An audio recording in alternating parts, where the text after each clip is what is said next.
आगे की बात यहाँ पर कहते हैं कि सुनो, अपनी दाल नहीं गलती लगकर, अपनी चाल नहीं चलती परख कर, हास्य ने अपनी करवट बदल ली और साथी का स्मरण किया जो महासत्ता माटी के भीतर बहुत दूर रहस रहा। रसातल में उबलता कराल काला रौद्र रस जग जाता है, ज्वलनशील हृदय शून्य अदय मूल्य वाला।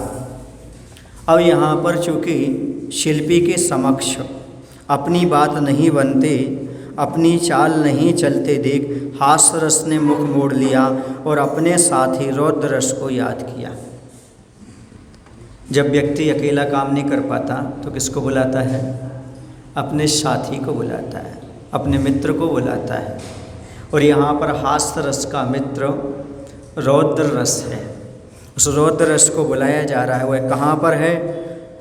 तो रौद्र रस को याद किया जो कि माटी के बहुत भीतर रसातल में गहरे में उबल रहा था, क्रूर था, दया रहित था, हृदय शून्य अदया मूल्यवान, अर्थात वह बहुत ही क्रूर परिणामी भयंकर किसके समान था? नाग के समान भयंकर है वह। कराल काला, कराल काला मतलब किसके समान? कराल काला ब्याल सम कुटिल चाल का काल, सर्प के समान। किसके समान? सर्प के समान हुआ है। क्रूर दया रहित भयंकर नाग के समान काला है। अब हास्य रस की उसने क्या सुन ली? पराजय सुन ली। जब उसने पराजय सुन ली तो उस समय क्या होता है? उसका घटित घटना विदित हुई उससे, पित्त क्षुभित हुआ उसका, चित्त कुपित हुआ, भ्रिकुटियाँ टेढ़ी तन गईं, आँख की पुतलियाँ लाल लाल तेजाबी बन गईं। देखते देखते गुब्बारे सी फड़फड़ाती लंबी नासा फूलती गई उसकी। जब उसने सुना कि हमारे मित्र का अपमान हो रहा है, किसका? हास्य रस का, तो वह मित्र से नहीं रहा गया। वह भी बाहर आया, भड़क उठा हुआ है, उसका पित्त भड़क गया, क्रोध में आ गया, उसका मन क्रोध से भर गया, भौएं उसकी टेढ़ी हो गईं, आंखें लाल लाल खूनी बनी, लंबी नासिका गुब्बारे जैसी फूलने लगी, नाक से लाल लाल धूम्र मिश्रित क्रोध की लपटें निकलने लगीं। ऐसे उसके साथ इस प्रकार का होने लगा। अगरबाती का योग नहीं मिलता तो बात दूसरी भी अधूरी थी, मगर बात पूरी हुई, भीतर बराबर बारूद भरा हुआ था ही। फिर क्या पूछना? नाक में से बाहर की ओर सघन धूम मिश्रित कोप की लपटें लपलपाती लाली बहने लगी। अब वह नाक खतरनाक लगने लगी। लगता है कोप की कोशिका नाक ही है, नाक में दम कर रखा है सबका, मना के भी संदेह नहीं इसमें। अब कह रहे भैया कि उसके अंदर जो है ना, नाक के माध्यम से लपटें निकलने लगी। जब आदमी को क्रोध आता है तो क्या फूल जाती है उसकी? सबसे पहले नाक। और नाक कैसी हो जाती है? नाक नहीं रहती, खतरनाक हो जाती है और खतरनाक हो जाती है। खुद की भी नाक काट लेती है और दूसरी की नाक भी काट लेती है। जब क्रोध आता है तो नाक फूल जाती है, वह नाक नहीं रह जाती, वह खतरनाक हो जाती है और अपने को भी काट देती, दूसरे को काट देती। इसे खतरनाक भी हो जाती, खतरनाक भी हो जाती है, अर्थात स्वयं को भी काटती, दूसरे भी काटती। क्योंकि क्रोधी व्यक्ति स्वयं का भी अहित करता है और दूसरे का भी अहित कर लिया करता है। इसलिए क्रोध से आदमी की नाक फूल जाती है, दिखाई देता है नाक फूल गई मतलब क्रोध आ गया। उसके लिए नाक पर तिल बताता है कहीं ना कहीं तो थोड़ा सा क्रोध अंदर विद्यमान है। इस प्रकार की वहाँ पर दशा दिखाई दे रही है। और कहते हैं नाक में दम कर रखा है, कहावत ठीक ही लग रही है, क्योंकि क्रोध का भंडार नाक में ही छुपा होता है, उसमें थोड़ा भी संदेह नहीं। भीतर बारूद भरा हो और बाहर बाती का, बम की बत्ती पर लगाई हुई जो अगरबत्ती होती ना, अगरबत्ती, हाँ, और लगा दी जाए तो बम फूटता ही है। वैसी दशा रौद्र रस की प्रकट हो रही है। यदि अंदर बारूद भरा हो और क्या मिल जाए? थोड़ी सी बाती में अगरबत्ती लगा दो, मतलब आग लगा दो, फिर तो बम फूट जाता है। उसी प्रकार से अंदर बारूद भरी है क्रोध की और बाहर से क्या मिल गया? दुराग्रह की तीली और मिल गई उसको, तो अंदर से आग भग जाती है। एक पुस्तक लिखी बचे विस्फोट से, वो इसी के लिए लिखी है कि अंदर तो बारूद भरा है, लेकिन दुराग्रह की क्या मत लगाओ, उसमें तीली मत लगाओ, वरना विस्फोट हो जाएगा। सामने वाला क्रोध में है और आपने दुराग्रह की, दुर्वचनों की तीली और लगा दी, तो क्या होगा, उस समय उसका क्रोध भड़क जाएगा, फिर तो बम फूटेगा। फिर क्या होगा, स्वयं का भी नुकसान होगा और दूसरे का भी नुकसान हो सकता है। इस बात को हमेशा ध्यान रखना चाहिए कि सामने वाला यदि क्रोध में है तो हमारा क्या कर्तव्य बनता है। सामने वाला क्रोध में है, उसके अंदर बारूद भरा है, तो आप अगरबाती का काम मत करें, दुर्वचन मत बोलें, दुराग्रह मत करें, हठाग्रह नहीं करें, नहीं ऐसा होना ही चाहिए। उस समय शांत रहें। और मैं तो कहता हूँ उस समय यदि आप ये कह लेते हाँ मेरी ही गलती थी, आप मान लें भले सही थी, लेकिन जैसे उसका क्रोध शांत हो जाए, बाद में बताएं गलत तुम थे कि हम थे, उस समय स्वीकार कर लेगा। अगर क्रोध की दशा में कोई अपने आप को गलत स्वीकार करने तैयार नहीं होता है। समझ गए ना। यदि हम परिवार का गौरव बचाना चाहते हैं, परिवार की प्रतिष्ठा बचाना चाहते हैं, तो परिवार में यदि दो में से एक कोई, पति पत्नी में से एक कोई क्रोधित होता है, तो दूसरे को शांत रहना चाहिए और मान लेना चाहिए हाँ भैया गलती नहीं तो ही मेरी गलती है। क्यों?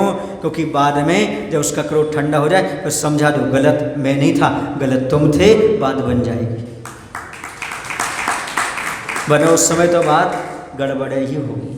तो आपस में जब क्रोध हो तब क्या करना, एक को अगरबत्ती नहीं बनना, एक के अंदर बारूद है तो दूसरे को अगरबत्ती नहीं बनना, दूसरे को शांत बैठना है, दूसरे को अगरबत्ती बनने की आवश्यकता नहीं है।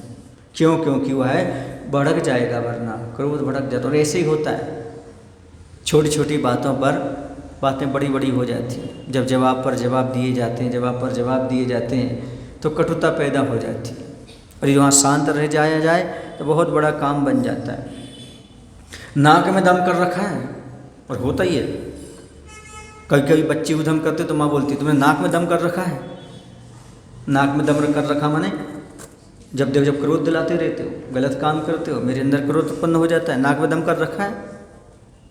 जो देखो जब क्रोध दिलाते रहते हैं, हमें ऐसे काम करते हो, समझाते तो भी नहीं मानते हो, नाक में दम समझ गए। हाँ, परेशान करना, और यहाँ नाक में दम हो गई मतलब क्रोध उत्पन्न हो गया, क्रोध आ गया। अब आगे क्या होता है तो आगे बताते हैं, सतो गुण के सत्व की इति का यहाँ अवभाषण हुआ, राजसी तामसी की अति का यहाँ अवभाषण हुआ। अधिक परिचय मत दो, निर्भीको शिल्पी ने कहा रौद्र से सोम की सोम मुद्रा में। अब यहाँ पर सात्विक गुणों का विनाश, तामसिक और राजसिक गुणों की अधिकता यहाँ देखी जाती है। 3 प्रकार के गुण होते हैं, एक तामसिक होता है, दूसरा राजसिक होता है और तीसरा सात्विक होता है। ये यूँ कहा जाए, पहला सात्विक होता है, दूसरा तामसिक होता है और तीसरा राजसिक होता है। तो जब क्रोध आता है आदमी के अंदर, जब सात्विक गुण समाप्त हो जाते हैं, क्रोध राजसिक और तामसिक गुणों, अवगुणों को, गुण नहीं कहो, अवगुणों को पैदा करता है। तो क्रोध के साथ बहुत सारी चीज़ें रहती हैं। क्रोध रहता है, अशांति रहती है, आकुलता रहती है, चिड़चिड़ापन रहता है, बहुत सी चीज़ें, अहंकार भी रहता है, ये सारी चीज़ें उसके साथ आ जाती हैं। इसलिए क्रोध के समय सात्विकता रह ही नहीं सकती, सात्विक गुण रह ही नहीं सकते। क्रोध रूपी अग्नि जब धधकती है तब हरियाली भी समाप्त हो जाती है। इसी प्रकार से जब हमारे अंदर अच्छे सद्गुण हों लेकिन क्रोध उत्पन्न हो जाता है तो सात्विक गुण नष्ट हो जाते हैं, तामसिक और राजसिक गुण उत्पन्न हो जाते हैं। यदि राजसिक और तामसिक गुणों को नष्ट करना चाहते हो तो अपने जीवन में क्रोध से बचो। जो क्रोध नहीं करते उनके जीवन में राजसिक और तामसिक गुण उत्पन्न नहीं होते, अर्थात दुर्गुण उत्पन्न नहीं होते, किसी के अहित के भाव नहीं होते, स्वयं का भी अहित नहीं होता, दूसरे के भले के भाव हो जाते हैं। इसलिए यदि हमारे पास क्रोध का अभाव है तो समझो हम सात्विक गुणों में जी रहे हैं। सात्विक भोजन करो, सात्विक वेशभूषा रखो, सात्विक वचनों का उपयोग करो और सात्विक गुणों को रखो, फिर देखो आपका जीवन सफल हो जाएगा। जहाँ जहाँ सात्विकता रहेगी वहाँ वहाँ सफलता रहेगी। जहाँ जहाँ आप सात्विकता रखोगे, चाहे भोजन में सात्विकता हो, चाहे आपकी वाणी में सात्विकता हो, चाहे आपके गुण सात्विक हों, चाहे वेशभूषा सात्विक हो, जैसा जितना आपका जीवन सात्विक रहेगा उतना आपको सफल जीवन प्राप्त होगा, सफलता के शिखर पर आप पहुंचते चले जाएंगे। वो व्यक्ति हमेशा असफल रहते हैं जो क्रोध में रहते हैं, बहुत सारे काम बिगाड़ लेते हैं, कोई उनका सहयोग नहीं देता। क्रोधी का कोई मित्र नहीं होता, क्रोधी का कोई सहयोगी नहीं होता, क्रोधी का खुद भी नहीं होता, स्वयं अपना अहित कर जाता है। इसलिए कभी भी क्रोध करते समय ये बात नहीं भूलना चाहिए कि मैं अकेला हो जाऊंगा। क्रोध के समय आदमी अकेला हो जाता है, उसके सात्विक गुण भी उससे दूर हो जाते हैं, उसके साथी भी उससे दूर हो जाते हैं, उसके परिवार भी दूर हो जाते हैं, उसका शरीर भी उससे दूर हो जाता है। शरीर भी साथ नहीं देता, उसकी जुबान भी साथ नहीं देती, बोलना कुछ चाहता है और कुछ निकल जाता है। अर्थात क्रोधी व्यक्ति हमेशा अकेला रह जाता है, कोई उसका साथी नहीं, तन मन कुछ भी साथ नहीं देता, परिवार साथ नहीं देता, कोई भी सद्गुण साथ नहीं देते। इसलिए आपको चाहिए कि आप सद्गुणी बने रहें, तो क्रोध पर कंट्रोल करने का प्रयास करें। सात्विक गुण बनाए रखना चाहते हो, सात्विक जीवन बनाए रखना चाहते हो, तो क्रोध से बचो। बहुत सारे लोग ऐसे होते हैं जो सब कुछ अच्छा कर लेते हैं पर क्रोध पर कंट्रोल नहीं कर पाते, और जो 10 काम अच्छे कर लिए, एक बार क्रोध कर लिया, सारे काम बेकार हो जाते हैं। क्यों भैया, वो तो बहुत क्रोधी है, बहुत गुस्सेला है, उससे बात ही नहीं करना हमें। आदमी नकार देते हैं, तिरस्कार कर देते हैं क्रोधी व्यक्ति का, कोई पसंद नहीं करता। आजकल तो बच्चों में बहुत क्रोध आने लगा, बात बात पर क्रोध आने लगता उनको, कुछ भी काम कहो क्रोध क्रोध क्रोध क्रोध। क्यों? क्योंकि सब चीज़ें सात्विकता हट चुकी है। खान पान में सात्विकता नहीं, पहनावे में सात्विकता नहीं, टीवी मोबाइल में सात्विकता नहीं, और सारी सात्विकता हटेगी तो आदमी के अंदर क्रोध तो उत्पन्न हो गई, क्योंकि सात्विक गुण हटेंगे तो तामसिक और राजसिक गुण हावी होते चले जाएंगे। जितना भी बच्चे बाजार का खाएंगे उतने ज़्यादा क्रोधी हो जाएंगे, ये भी पक्का है, क्योंकि सात्विक आहार नहीं है, तो ये काम क्रोध लोग तो बढ़ेगा ही, उससे निश्चित है। इसे सात्विकता का होना बहुत अनिवार्य है अपने जीवन में। अब आगे कहते हैं कि अधिक परिचय मत दो। वो कह रहा है, कौन कह रहा है? शिल्पी है देख करके और चंद्रमा के समान, सोम माने चंद्रमा के समान प्रसन्न मुद्रा में तुम भले क्रोध करो, पर हम तो सोम मुद्रा में ही बात करेंगे। सामने वाला क्रोध कर सकता है पर हम नहीं करेंगे, हम तो सोम मुद्रा में ही बात देंगे। और कहते निर्भीकता के साथ रौद्र से कहता है कि अब अपना ज़्यादा परिचय मत दो, हम तुम्हारी प्रकृति जानते हैं। रुद्रता प्रकृति है, बेकार समिटशीला होती है, भद्रता है प्रकृति का प्रकार, अमिट लीला होती है। जो भी चीज़ विकृत होगी उसकी आयु ज़्यादा नहीं होती, विकृति की आयु ज़्यादा नहीं होती, और जो प्रकृति में जीता है वह दीर्घायु हुआ करता है। तो जो रौद्र है इसकी विकृति है, प्रकृति नहीं है, विकृति है। तो कहा जा रहा है तुम जो अपना रूप दिखा रहे हो ना, यह आत्मा का स्वभाव नहीं है, आत्मा की प्रकृति नहीं तो विकृति है। इसका प्रभाव कुछ समय के लिए पड़ सकता है, लेकिन इससे तुम्हारा अपना जीवन ही शीघ्र नष्ट हो जाएगा, इससे आपको कोई भी लाभ प्राप्त होने वाला नहीं है। जो वास्तव में आत्मा के स्वभाव नहीं होते वो नष्ट होने वाले होते, जो आत्मा के स्वभाव होते हैं वो शाश्वत हुआ करते, हमेशा रहने वाले होते हैं। ऐसी जो रौद्रता है, क्रोध है, क्रूरता है, ये बेकारी भाव है। और एक बात हमेशा ध्यान रखना, बेकारी भाव हमेशा थकाते हैं, स्वभाव कभी नहीं थकाता। आदमी क्रोध में थक जाता है, क्षमा करने में कभी नहीं थक सकता। आदमी काम में, आदि में, काम वासना में क्या होता है, उतना थक जाता है जितना काम करते हुए नहीं थकता। आदमी अहंकार में उतना थका थका महसूस करता है जितना आदमी 8 घंटे मेहनत कर लेता है वो नहीं। डिप्रेशन वाला आदमी देखो ना, थका ही थका नजर आएगा, कुछ काम नहीं होगा उससे, क्योंकि उसके अंदर बेकारी भाव है। जबकि 8-8 घंटे मेहनत करने वाले व्यक्ति तंदुरुस्त दिखाई देते हैं। महाराज आप लोग उपवास करने के बाद भी इतने स्फूर्ति कैसे नजर आती है आप लोगों में? क्यों? क्योंकि बेकारी भाव ज़्यादा थकाते हैं। समझ में आ रहा ना? शरीर की मेहनत उतनी नहीं थकाती जितने विकारी भाव थकाते हैं। इसलिए ध्यान रखो, जो व्यक्ति विकारी भाव रख करके चलता है वह बहुत जल्दी थक जाता है, और जो विकारी भाव नहीं रखता वो कितनी भी तपस्या कर ले कभी से थकान महसूस नहीं हुआ करती, क्योंकि थकाने वाले विकारी भाव हुआ करते हैं। काम, क्रोध, लोभ, मोह, ये बहुत थका देते आदमी को। इसलिए आदमी थका थका लगता है, ऐसा लगता है कितनी भी सो लो तो भी उसकी नींद पूरी नहीं होती। महाराज लोग 4-5 घंटे लेट लें तो भी उनकी नींद पूरी हो जाती है, आप लोगों की नींद पूरी नहीं होती। क्यों नहीं होती? क्योंकि ये थकाते हैं। सुन लो अच्छी तरह से, जिन व्यक्ति की नींद पूरी नहीं होती या जिन व्यक्तियों को नींद नहीं आती, उसका कारण क्या है? उसका कारण है आपके अंदर विकारी भाव पैदा हो चुके हैं। कोई ना कोई आप भूतकाल की बात को लेकर के बैठ गए हैं या भविष्य की चिंता लेकर के बैठ गए हैं। जो कुछ भी चिंता है वो विकारी भाव है, या फिर आप क्रोध में जी रहे हैं इसलिए आपको नींद नहीं आ रही है, या आपके शरीर में कोई खतरनाक व्याधि है इसलिए आपको नींद नहीं आ रही है, या तो शरीर में किसी प्रकार की व्याधि है या मन में आपको काम, क्रोध और रोग रूपी व्याधि है, तभी आपको अच्छी तरह से नींद नहीं आती है। एक व्यक्ति होता है, उसके पास कोई विकल्प नहीं होते, संकल्प नहीं होते, किसी प्रकार का काम, क्रोध आदि, लोभ आदि नहीं होते, वो झोपड़ी में रह करके अच्छे से नींद ले लेता है, उसको अपने आप नींद आ जाती है। बड़े लोगों को, धनी लोगों को नींद की गोलियां खाना पड़ती हैं, गरीबों को नहीं, क्योंकि उनके पास कोई विकारी भाव नहीं होते। जब भी विकार भाव आएगा आपको थकाएगा, या तो नींद नहीं देगा या नींद आएगी तो आपकी पूरी होने वाली नहीं है। इसलिए अच्छे से सोना चाहते हो तो आप विकारी भावों से बचने का प्रयास करो। जैसे शाम को आप लोग हाथ पैर मुंह धोकर सोते हो, उसी पर मन धोकर भी सोया करो। अर्थात मन में किसी प्रकार की चिंता, टेंशन, विकार, क्रोध आदि लेकर नहीं सोया करो।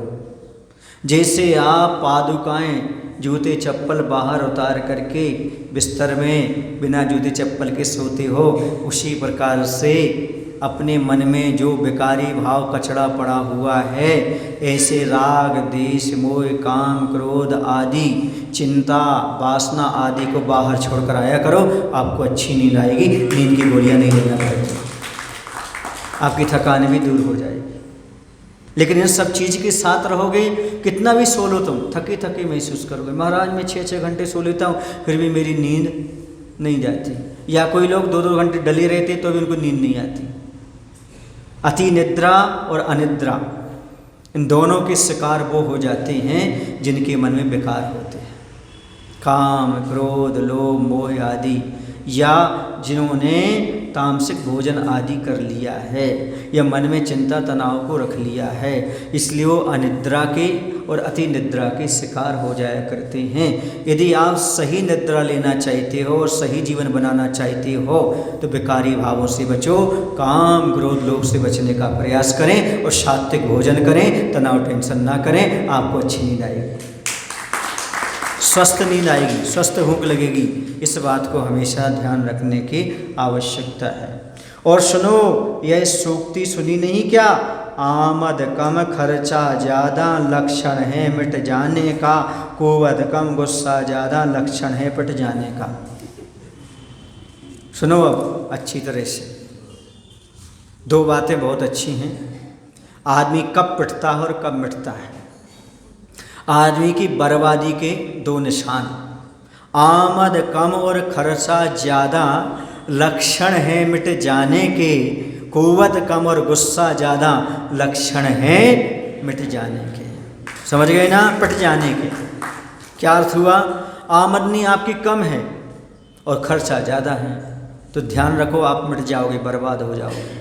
इसलिए आमदनी से ज़्यादा कभी खर्चा नहीं करना। और कुव्वत कम और गुस्सा ज़्यादा है तो लक्षण है पिट जाने के। तुम करते तो कुछ नहीं हो, मात्र आप गुस्सा दिखाते हो तो पिट जाओगे तुम।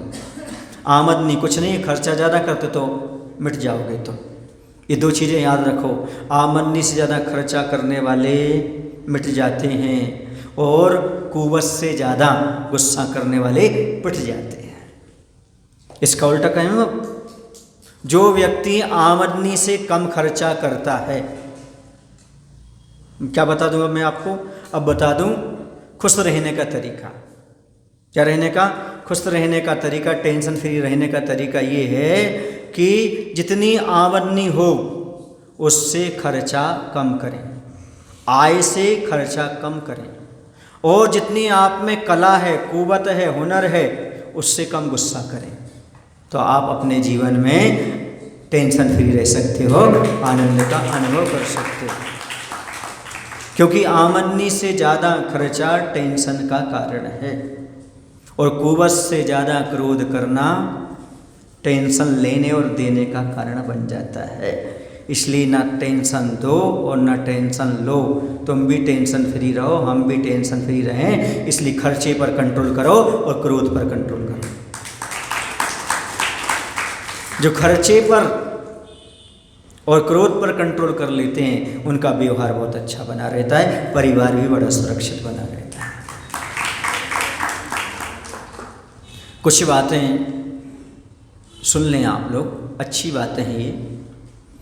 पूजा कर रहे हो तो विश्वास करना सीखो।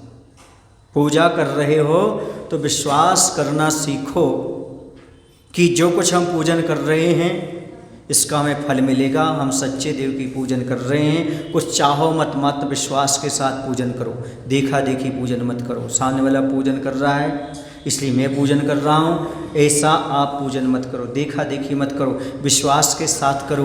ये मेरा कर्तव्य है, मेरा धर्म है, ये मैं करूँगा तो मेरा धर्म का पालन होगा और फल जो मिलना होगा तो वो तो मिलेगी। विश्वास के साथ करो। और बोलने से पहले सुनना सीखो। किसी का से आप बात कर रहे हो, पहले उसकी पूरी बात को सुनो। जब तक तुम उसकी पूरी बात को नहीं सुन लेते तब तक बोलना नहीं, वरना आप गलत सिद्ध हो जाएंगे और सामने वाले की नज़रों में गिर जाएंगे। इसे सामने वाले को पहला सुनना सीखो, वरना हो सकता है आप बोल दें, बाद में आपको पछताना भी पड़ सकता है। इसलिए आपको बोलने से पहले सुनना सीखो और लिखने से पहले सोचना सीखो। कलम लेकर के बैठ गए, अब आपके मन में विचार है ही नहीं, मन में कोई थॉट्स है ही नहीं, क्या लिखोगे? इसलिए लिखने से पहले सोचना सीखो और हार मानने से पहले फिर से कोशिश करना सीखो। हार मानने से पहले फिर से कोशिश करना सीखो और मरने से पहले खुलकर जीना सीखो। मरने से पहले खुलकर जीना सीखो। अंत में जो कहना चाहता हूं, खर्चा करने से पहले कमाना सीखो। कितनी बातें हो गई हैं? 6 बातें हो गई। सुन लो तो फिर से सुना देते हैं। जो व्यक्ति ये 6 बातें अपने जीवन में याद रखता है वो कभी दुखी नहीं होता। इन्हें सुखी रहने के 6 उपाय। पूजा कर रहे हो तो विश्वास करना सीखो।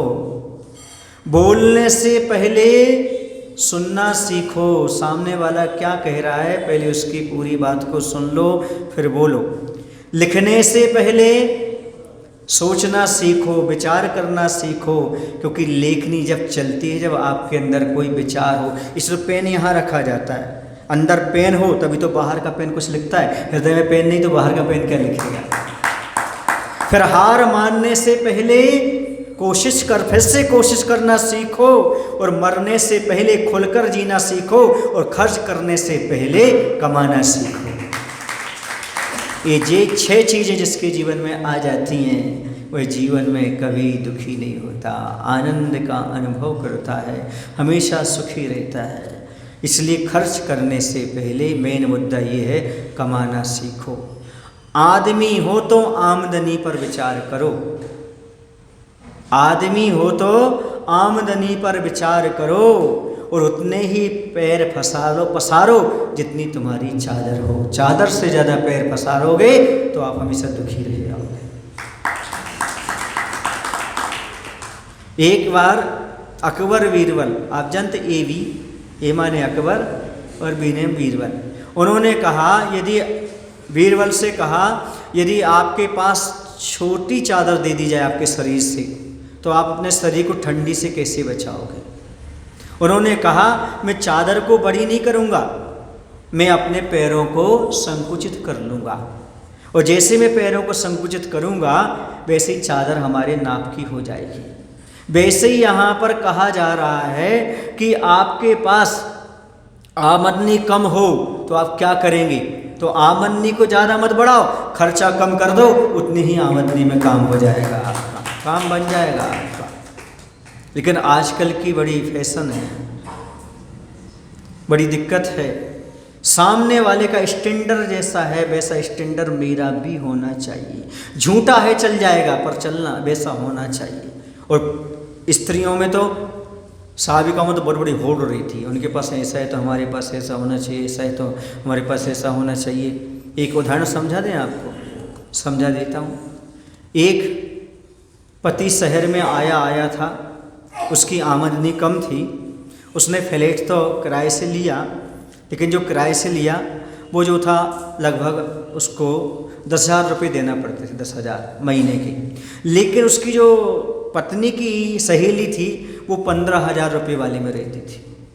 और उसको ये चिंता सताती रहती थी कि हमारी सहेली 15,000 वाले में रहती और हम 10,000 वाले में रहते। वो बार बार टोकती अपने पति को, हमें भी 15,000 वाला फ्लैट दिखाओ, 15,000 वाला, है ना। अब क्या हुआ, महंगाई का ज़माना है, दिन पर दिन महंगाई बढ़ती जाती है और महंगाई बढ़ती गई। अब क्या हुआ, एक दिन वो आया, कौन, मकान मालिक नहीं, उसका पति। और पति बोलता है तेरी ख्वाहिश पूरी हो गई। बोले कैसे हो गई, बोले क्या हमें 15,000 वाला फ्लैट मिल गया, बोले नहीं, मकान मालिक ने इसी की 15,000 कर दी है। अब तो शांति मिल गई, जी को साता मिल गई कि नहीं मिल गई। ये है दिखावा, दिखावा, दिखावा। आमदनी किसी कम नहीं है, परेशान क्यों, दिखावा के कारण, प्रदर्शन के कारण। जितना खाना नहीं खाता उतना दिखावा करता है। आदमी को खाने में इतना खर्चा नहीं है जितना दिखाने में खर्चा है। इसलिए दे खाने में हो तो फिर भी ठीक है, दूसरे को दे और खाए, दे खाने में खर्चा हो तो चल जाए, पर दिखाने में खर्चा कभी मत करना, प्रदर्शन में खर्चा मत करना। दे करके खाओ कोई दिक्कत नहीं है, पर दिखावे से बच जाओ, सबसे बड़ी चीज़। दिखावा में इतना खर्चा हो रहा है जिसकी कोई चीज़ नहीं। सजावट में, दिखावट में, समझ रहे ना, सजावट में, दिखावट में, गिरावट में, सजावट में, मिलावट में, इसी में आदमी का धन खर्च होता जा रहा है, समय खर्च होता जा रहा है। कितनी चीज़ों में, सजावट में, दिखावट में, गिरावट में, मिलावट में, इसी में पूरा का पूरा समय बर्बाद होता जा रहा है। कितना सजता है आदमी पता नहीं, कितना गिरता है आदमी पता नहीं, कितनी गिरावट आ रही है आदमी के विचारों में, कितना दिखाता है पता नहीं। दिखावा तो इतना हो गया जिसकी कोई सीमा नहीं। ये दिखावा नहीं, ये छलावा है। तुम स्वयं के साथ छल कर रहे हो। दिखावे मत अटको ज़्यादा, कुछ अपने अंदर आत्म समर्पण करने की बात करो। दिखावा करना है तो धर्म क्षेत्र में करो। मतलब महाराज जी क्या बात कह रहे हैं आप, दिखावा मतलब प्रदर्शन अर्थात प्रभावना। प्रभावना में जितना कर सको करो। जैसे सौधर्म इंद्र कुबेर को आदेश देता है, अच्छे से अच्छा, बढ़िया से बढ़िया समोषण बनाओ। क्या कहता है, समोषण बनाओ। समोषण के बारे में बता दूं आपके लिए, समोषण क्या कहलाता है। जहाँ पर भगवान उपदेश देते हैं, भगवान के उपदेश देने की सभा का नाम समोषण हुआ करता है। समोषण की महिमा क्या है, जब हमारे भगवान संसार में अद्वितीय हैं, सबसे उत्कृष्ट हैं, तो उनके समोषण यानी प्रवचन की सभा भी सबसे उत्कृष्ट हुई। कृत्रिम रचनाओं में सबसे उत्कृष्ट सुंदर रचना यदि किसी की होती है दुनिया में, जो कृत्रिम रचनाएं हैं उन सब में सर्वोत्कृष्ट उत्तम और सुंदर रचना होती है तो मात्र भगवान के समोषण की हुआ करती है। वहाँ स्वर्ण हीरे जवाहरात से जड़े हुए जब कोट आदि देखते हैं वहाँ पर आहा, भगवान का महात्म देख करके अच्छे अच्छे इंद्रों को भी सम्यक दर्शन की प्राप्ति हो जाती है। जिन्हें सम्य दर्शन नहीं होता। क्यों? क्योंकि ये जिन महिमा दर्शन से देवताओं को भी सम्य दर्शन की प्राप्ति। ऐसा करो, करना है तो आपको धन का उपयोग करना है तो ऐसे अच्छे अच्छे मंच बनाने में, अच्छे अच्छे समोषण की रचना करने में जितना चाहो उतना खर्च कर दो, आपके लिए पाप का बंध नहीं होगा, पुण्य का ही अर्जन होगा। ऐसा करो, आप निर्बद्ध हो, जिसमें दोष भी ना लग रहा हो, ऐसे अच्छी व्यवस्था करो, अच्छे मंच सजाओ, अच्छा समोषण की रचना करो, जितना समय हो उसमें समय लगाओ। कोई कुबेर भी आकर के, कैसे कुबेर को तो समय नहीं लगता, पलक झपकते ही समोषण की रचना कर देता है, लेकिन आज के जो कुबेर हैं उनके लिए अच्छी तरह से धन खोल करके, तिजोरी खोल करके अच्छे से रचना करना चाहिए समोषण आदि, तभी संपत्ति आती है। कुबेर भी सामान्य नहीं होता, क्योंकि जब भी धनाढ्यों में नाम आता है तो किसका आता है? कुबेर का आता है। भैया ये तो कुबेर की संपत्ति है। जब कुबेर भी कम नहीं है और भगवान भी उत्कृष्ट हैं, तो समोषण की रचना कैसी होना चाहिए? बोलो, उत्कृष्ट ही होना चाहिए, उत्कृष्ट ही होना चाहिए। सर्वोत्कृष्ट रचना मानी जाती है। सुना है आपके नगर में भी होने के लिए जा रही है। अब देखना आप कितना आनंद आता है वहाँ समोषण की रचना में। जहाँ पर सर्वोत्कृष्ट बात तो ये समोषण की, वहाँ पर सब प्रकार के देवी देवता आकर के बैठ जाते। चतुर्निकाय के देव आ जाते हैं, त्रियंच आ जाते हैं, मनुष्य आ जाते हैं, एक बेचारा नहीं आ पाता तो नारकी, बाकी सारे जीव आ जाते हैं। सर्प और नेवला भी एक साथ बैर भाव को भूल करके वहाँ पर समोषण में बैठ जाते हैं, विराजमान हो जाते हैं। ये उसकी अतिशय, उसका महिमा है। और कहते हैं जो भावों से एक बार समोषण में पहुँच गया, समझो से सम्यसन की प्राप्ति हो गई, उसका संसार चुल्लू भर बचा, उसे तो मुक्ति का लाभ होगा ही होगा, होगा ही होगा। ये समोषण की महिमा है। इसमें जितना चाहो उतना आप प्रदर्शन कर सकते हो, धर्म की प्रभावना कर सकते हो। यही बात हम आपको बताना चाहते। एक संस्मरण याद आ रहा है। चातुर्मास चल रहा था, तो चातुर्मास चल रहा था 2015 हो सकता है, 2015 में बीना में, सागर जिले में एक बीना है, जंक्शन है, वहाँ बीना में चातुर्मास हुआ। लोगों का कहना था महाराज जी जितना कुछ भी चातुर्मास में कलेक्शन हुआ है, दान राशि आई है, मैं चाहता हूँ प्रभावना में लगाई जाए, इसे बचाई ना जाए। हमने कहा भाई यहाँ वहाँ खर्च मत करना, ऐसा कुछ प्रभावना का काम करो। तो उन्होंने पूछा, तो उन्हें आशीर्वाद दिया 24 समोषण की रचना का।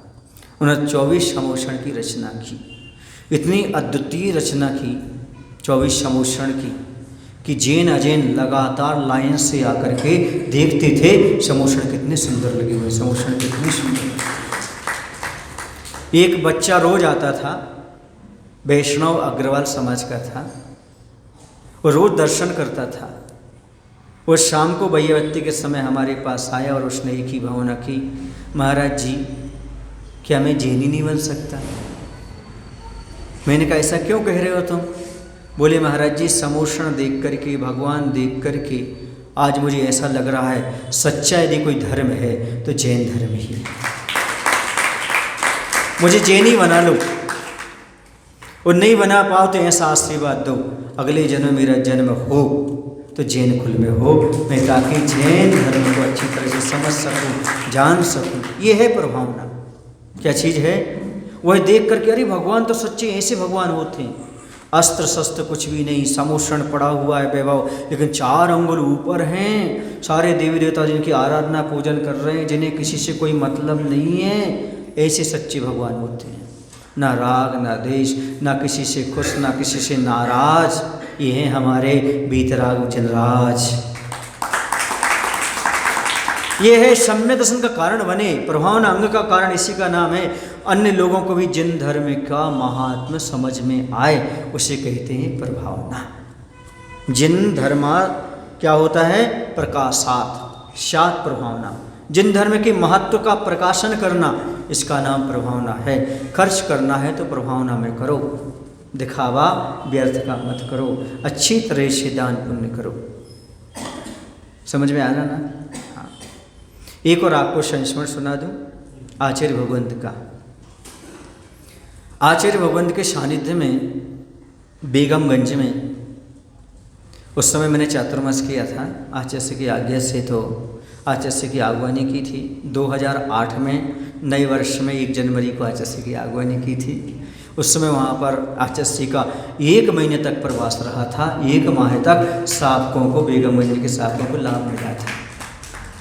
उस समय अब कुछ कार्यकर्ता ऐसे थे जो आचार्य से जुड़े नहीं थे, थोड़े कुछ डरते थे। उनको लगता था कि आचार्य का लाभ कैसे प्राप्त होगा, कैसे होगा। उनको तो ये भी उम्मीद नहीं थी कुछ लोगों के हमारे घर में आचार्य के चरण पड़ जाएंगे, आचार्य सानंद संपन्न हो जाएगी। तो बहुत सारे कार्यकर्ता वहाँ पर थे। तो कुछ कार्यकर्ताओं ने आकर के हमसे कहा, चूँकि हम वहाँ चातुर्मास किए थे, तो प्रशासन का कहना था ये क्षेत्रीय विधायक हैं, इनसे पूछ करके काम करो। कौन कहते थे? प्रसाद सागर जी। तो उन्होंने पूछा महाराज जी कैसे क्या कर सकते हैं? तो उनका आचार्य के पास जाओ ना, उनसे निवेदन करो आचार्य से हम कैसे क्या करें और अच्छे 4 चांद कैसे लगा सकते हैं। 4 चांद मतलब शोभा कैसे बढ़ा सकते हैं, समुद्र कैसे क्या कर सकते हैं, पंचगणक कैसे कर सकते हैं। तो आचार्य ने बहुत अच्छा सूत्र दिया। बोले धर्म के क्षेत्र में 2 काम करना चाहिए। जब भी जीवन में कोई भी धर्म का क्षेत्र करो, क्षेत्र में, धर्म के क्षेत्र में कुछ भी काम करो तो 2 काम करो। उन्होंने कहा कभी अपव्यय मत करो और कभी कंजूसी मत करो। ये सूत्र बहुत अच्छा लगा। कंजूसी करना नहीं है और अपव्यय करना नहीं है, व्यर्थ का खर्चा करना नहीं है, और जहाँ खर्चा करने योग्य है वहाँ पर कंजूसी मत करो, वहाँ पर दिल खोल करके खर्चा करो। ये 2 बातें आप लोग भी हमेशा याद रखना। जब भी चातुर्मास हो, जब भी विधान हो, जब भी पंचगणक कुछ भी बातें हो, 2 बातें हमेशा याद रखना। मंदिर के क्षेत्र में कभी अपव्यय करना नहीं और कभी कंजूसी करना। कंजूसी करोगे यथाशक्ति दान नहीं कहलाएगा। वो यथाशक्ति दान करना है आपको। शक्ति तब त्याग, शक्ति के अनुसार तब त्याग करोगे तो तीर्थंकर प्रकृति का आश्रय होगा। कभी छिपाना नहीं, शक्ति को छिपाना नहीं। जितनी आपका शक्ति है उसको छिपा करके कभी दान नहीं करना। शक्ति के अनुसार दान करना, त्याग करना, और अपव्यय नहीं करना। 1 पैसा भी व्यर्थ खर्च नहीं होना चाहिए, इसका भी ध्यान रखना। कई बार ऐसा होता है व्यर्थ दिखावे में तो पैसा खर्च कर देते हैं, और जो मेन उद्देश्य होता है जिस चीज़ में, उसमें खर्च नहीं कर पाते।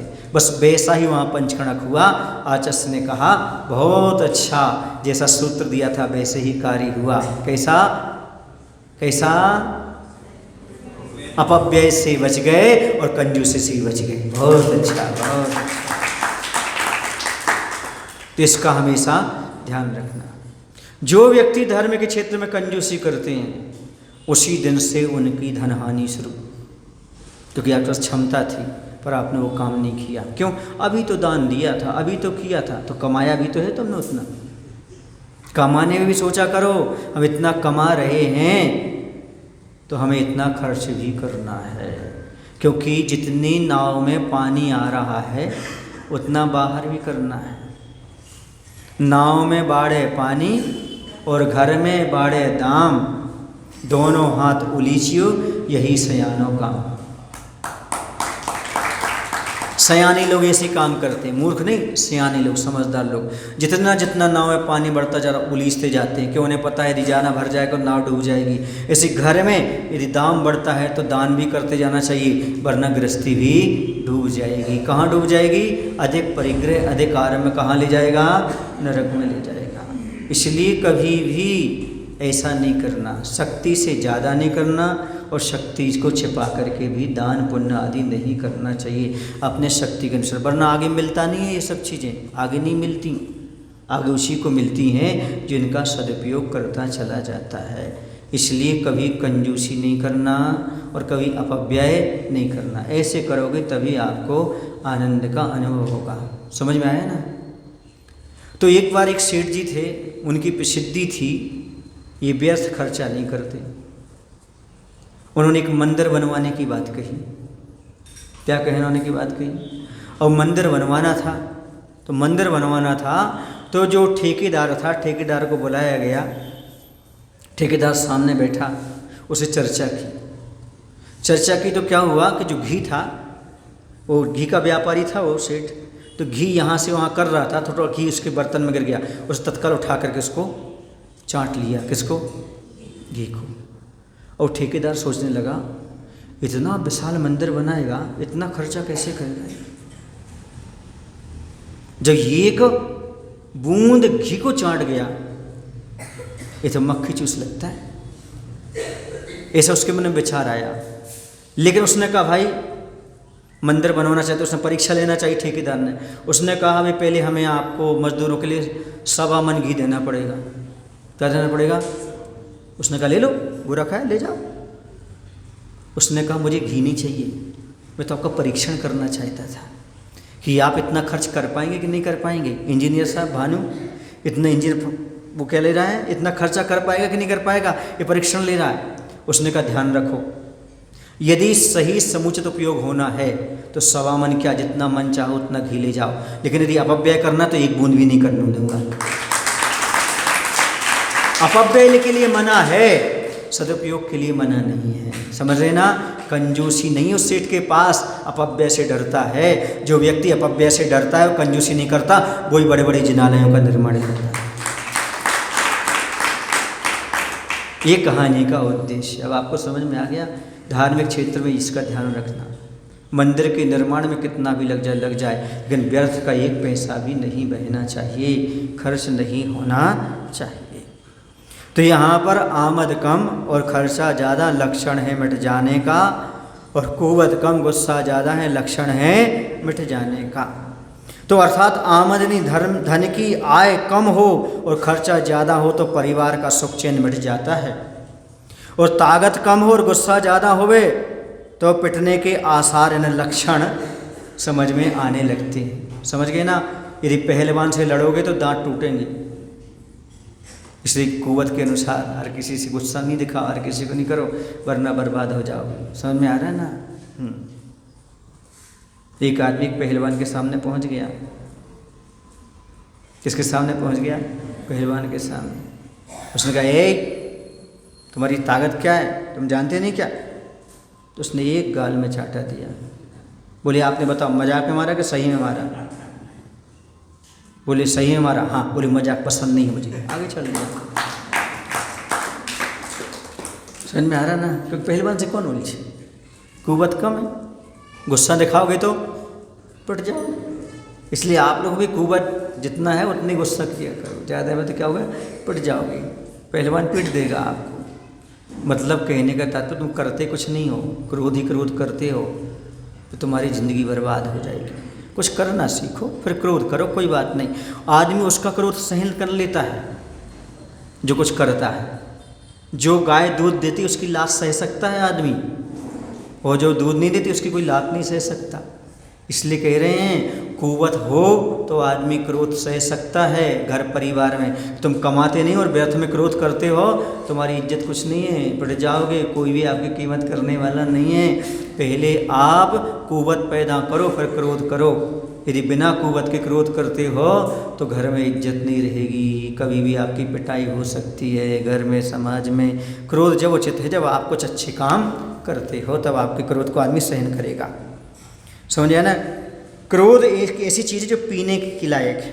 कहते संसार में कुछ पीने लायक है तो उसका नाम है क्रोध, और कुछ देने लायक है तो, जताने लायक है तो प्रेम, और देने लायक है तो दान, और जलाने लायक है तो या छोड़ने लायक है तो ईर्ष्या। इसलिए हमेशा गुस्से को पी जाओ। कहते हैं दुनिया में वही जलते रहते हैं रात दिन जो अपने क्रोध को पी नहीं पाते। वो तो हमेशा अमर हो गए जिन्होंने क्रोध को पी लिया। समझ गए ना? जहर उगलने वाले सांप की पिटाई हो जाती है और जहर को पीने वाले देवताओं की पूजा हो जाती है। जहर को पियो, क्रोध जहर है, उगलोगे तो सांप जैसे पिटोगे, और यदि जहर पियोगे, क्रोध पियोगे तो पूजे जाओगे, पूजा हो जाएगी आपकी। क्या चाहते हो, पिटना चाहते हो कि पूजा करवाना चाहते हो? पूजा भी 2 प्रकार की होती है, लट्ठ से पूजा होती है और द्रव्य से पूजा होती है। तो जहर उगलोगे, क्रोध करोगे तो डंडे से पिटोगे, पूजा हो गई आपकी। और यदि क्रोध नहीं करोगे, क्षमा रखोगे तो आपके लिए हाथ जोड़ करके पूजेंगे। इस बात को अच्छी तरह से ध्यान में रखने की आवश्यकता है। कहते कोई भी चीज़ है अधिकता से करोगे तो मूर्ख बन जाओगे। मूर्ख प्राणी के लक्षण बताए हैं, अधिक खाना, अधिक खर्च करना, अधिक बोलना, अधिक हंसना, अधिक सोना, ये मूर्ख के लक्षण में आते हैं। लिख लो, कौन सी चीज़ अधिक करने से आदमी मूर्ख बन जाता है? तो अधिक खाने से, अधिक खर्च करने से, अधिक बोलने से, अधिक हंसने से और अधिक सोने से और अधिक अहंकार करने से व्यक्ति मूर्ख बन जाता है। तुम्हें क्या हो गया? नाक में दम मत करो। वो नाक में दम आ गया ना, इसमें तो नाक में दम करने लगे। वो देख रही है महाराज जी को गुस्सा आता कि नहीं आता, मैं नाक में दम करके देख लूँ। महाराज गुस्से पे बोल तो रहे, समझ में आ रहा? तो अधिक खाना, अधिक खर्च करना, अधिक हंसना, अधिक बोलना, अधिक सोना और अधिक क्रोध अभिमान करना, ये सब मूर्खता के लक्षण माने जाते हैं। ऐसी मूर्खता के लक्षणों से बचो, अर्थात कम खाना, कम खर्च करना, कम बोलना, कम हंसना, कम सोना, ये बुद्धिमान के लक्षण हो जाएगा। कहते हैं आप बुद्धिमान कैसे बने? बोले मूर्खों के कारण। बोले क्यों? क्योंकि जो मूर्ख काम करते वो हम नहीं करते, इसलिए हम बुद्धिमान बन गए। समझ आया? तो बुद्धिमान बनना है कि मूर्ख बनना है? कितने लोगों को बुद्धिमान बनना? हाथ ऊपर करना जरा। हाँ, तो क्या करना है? कम सोना है, कम खाना है, कम हंसना है, कम बोलना है और कम खर्चा करना है और क्रोध आदि कम करना है। बोलो महावीर भगवान की जय। आचार्य विद्यासागर जी महाराज की। हे प्रभु, हम सभी को इतनी शक्ति, इतनी बुद्धि देने की कृपा करो। अपने जीवन में जितना बन सके उतना धर्म क्षेत्र में दान पुण्य कर सकें और अपव्यय से बच सकें।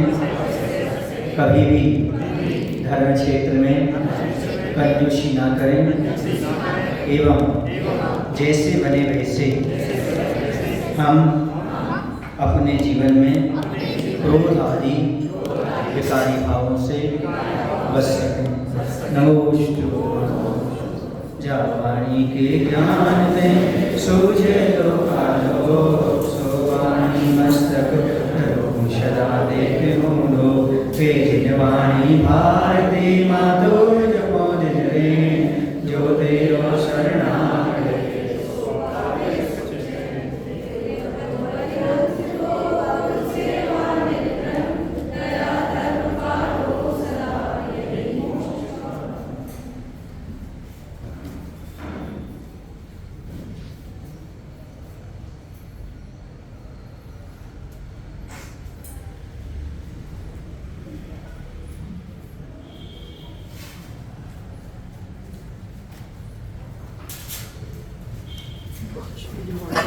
तुम लोगों को मैं कई बार बता चुका हूँ, ये स्थान खाली मत रखा करो। आप पीछे खाली रहे पर आगे खाली मत रखा, अच्छा नहीं लगता है। ठीक है,